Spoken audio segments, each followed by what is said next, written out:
Hello friends. For today's video, I wanted to go through a list of books that I'm hoping to get around to in both September and October. I likely won't do another TBR style video for the rest of the year, so if I don't get to these books within these 2 months, I will try to get around to them in November and December, as well as any other books that I've put on TBRs but haven't yet had the chance to pick up. I do have a couple of things that make the end of the year particularly busy for me.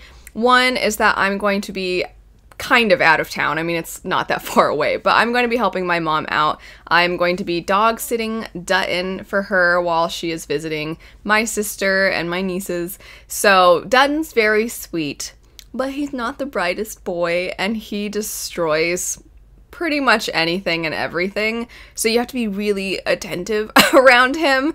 I hope to get a lot of reading done while I'm dog sitting him, because I'm probably not going to be recording. Maybe I'll bring you along. Maybe I'll get some Dutton clips. He's very cute, but he's a little derpy.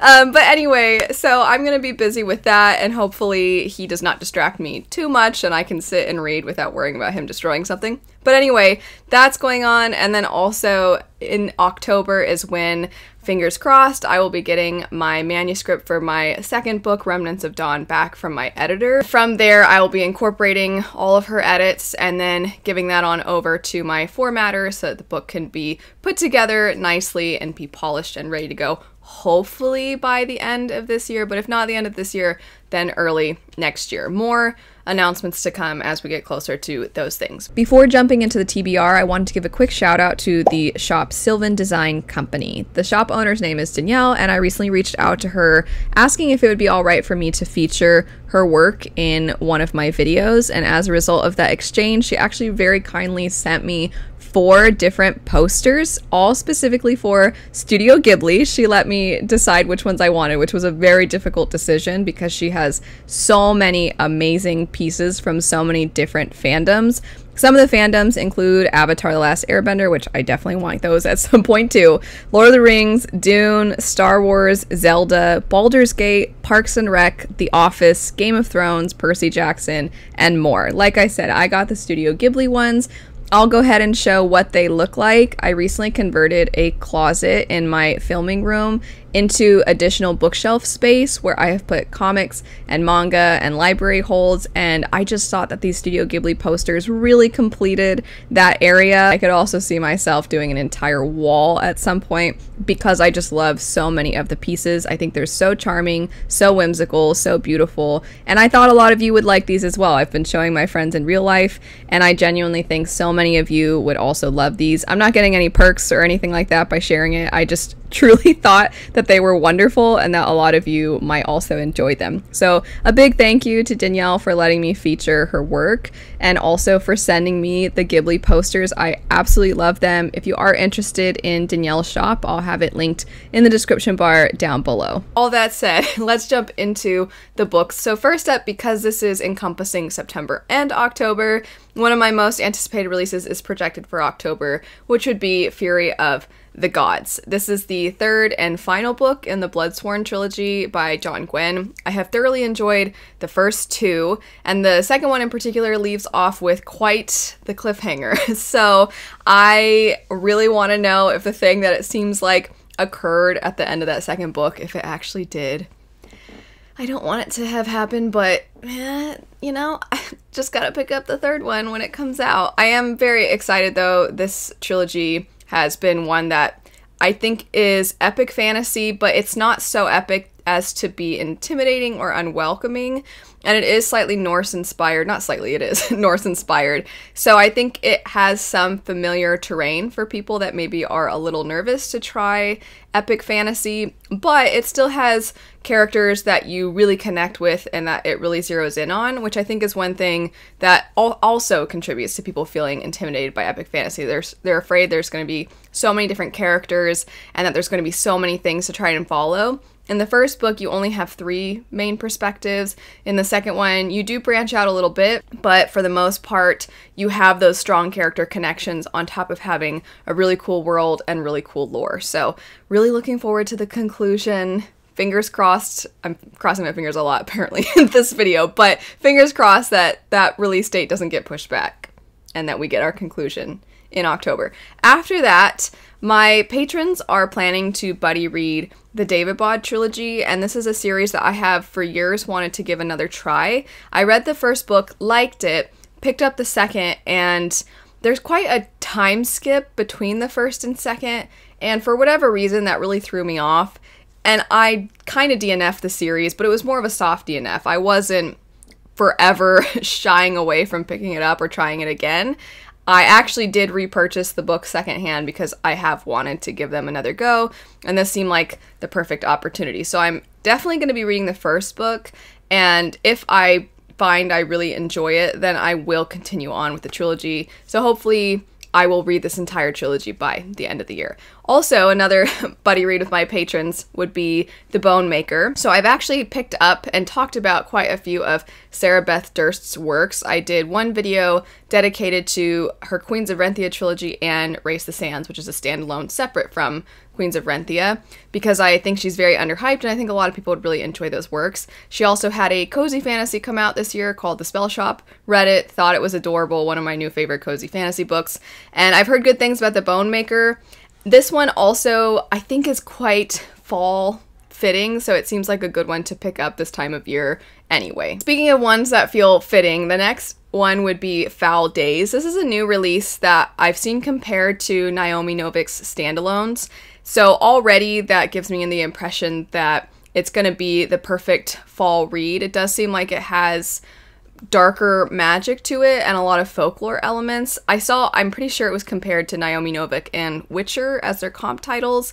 I mentioned it and talked about it in an anticipated releases video, but since then some of the details of the synopsis they've escaped me, which I actually prefer because I don't want too many details before I jump in. I like going into things fresh, so I'm trying to avoid seeing too much, but I think I can get around to that one very, very soon. Another one that I think I can get around to soon, as it is available on my library app, would be The God and the Gumiho.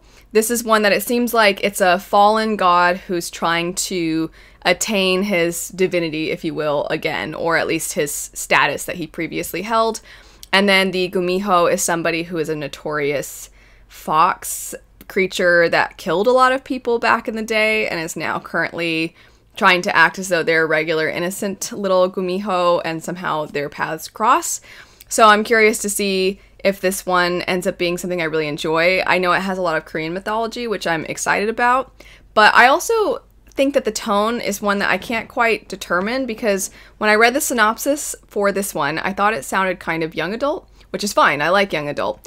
But then I've seen it sold at my local bookstores in the adult section, and then on Bookstagram I see more fantasy romance leaning accounts talking about it, so I'm like, I don't know what this is, but I'm gonna give it a go and see what I end up thinking of it. We also have A Sorceress Comes to Call. So this is a no-brainer for me. This is T. Kingfisher, and I love T. Kingfisher, and her books in particular happen to also fit, I think, the fall season pretty well, almost always. Every time she has a new release, which is pretty frequently, but any time that it's fantasy leaning, because she does kind of dip her toes in other genres, but when it is fantasy leaning, I'm finding myself always saying, this one I think is gonna be like the next Nettle and Bone for me, because I really loved Nettle and Bone.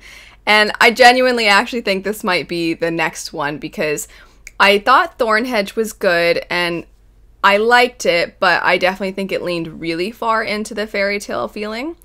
And this one to me seems like, while yes, it has some fairy tale inspirations, I just think it's going to end up having a little bit more of T. Kingfisher's flair and humor. Thornhedge I found was a little sadder actually, which I often like the more somber tones. But she is so good at incorporating her humor into her works, and this one seems like it's going to be dark, and it's going to certainly have some morbid moments to it, but that she'll probably weave her signature humor in. We also have The Lost Story. I don't know too much about this one other than what the author has written before this. So this is the author of The Wishing Game, which was not fantasy, but it was one of my favorite books that I picked up the year I picked it up, which I think was last year. I really enjoyed The Wishing Game. It is essentially a Charlie and the Chocolate Factory or Willy Wonka retelling to some degree, but less bizarre, and it really leaned into the wholesome and cute factor. So the Lost Story, I'm anticipating is also going to do that, except for this time around it is fantasy leaning. It almost seems like it has a hint of Peter Pan, but I don't know that with certainty. This is one that I didn't see on anticipated releases when I was looking at lists from publishers that publish fantasy, and when I was on NetGalley and specifically searching under fantasy, I never really saw this one, so I don't know if it's considered general fiction, but has fantasy elements, and that's why I wasn't seeing it, or if it just wasn't available on NetGalley or something. But because it wasn't previously in those places, I don't know that much about it, and I kind of want to keep it that way. Another one that I'm anticipating will come in from the library would be How to Become the Dark Lord and Die Trying. This one, I do remember the synopsis pretty well because it's a pretty distinct plot line. The idea is, what if a person was basically the chosen one, and they are going to always come back over and over and over again until they get it right,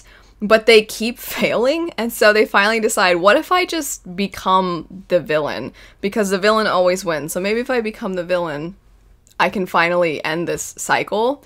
That sounded very different to me. I've never read a Django Wexler book before. I've wanted to pick up one of the works by this author that I've seen compared to Arcane, but this will be my first one, and it definitely seems like maybe it's funnier than some of their other works. If you've read anything else by this author, feel free to elaborate on what your thoughts are in general. Are the books pretty different from one series to the next, or would you say, kind of what I was describing with T. Kingfisher, that there is a very notable authorial voice? Next up, we have Ghostsmith by Nikki Palpretto. This is the sequel to Bonesmith, and it is the conclusion to this duology. So I really want to get around to it, one, because I don't want to wait too long between when I read the first one to getting around to this conclusion, but also in general, I just had so much fun with Bonesmith. It's not necessarily the kind of book that typically would be one that really, really sits with me and that I can't stop thinking about for emotional impact type of reasons,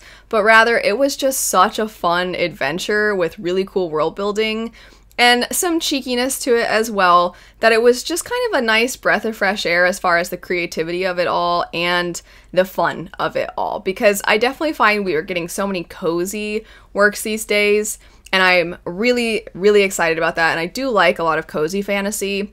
But I find that just true fun adventure stories with really cool world building, I don't know if it's just the books I'm picking up, but maybe it has something to do with the fact that there's just so many retellings these days, so to come across something that feels really unique and original, you're like, oh yeah, I like when fantasy does something different. Those are all the ones that I'm almost certain I can get around to, but there's a lot of other ones that I'm hoping to get around to. It just is depending on when things come in from the library, if I have a chance to read them, if I have the time.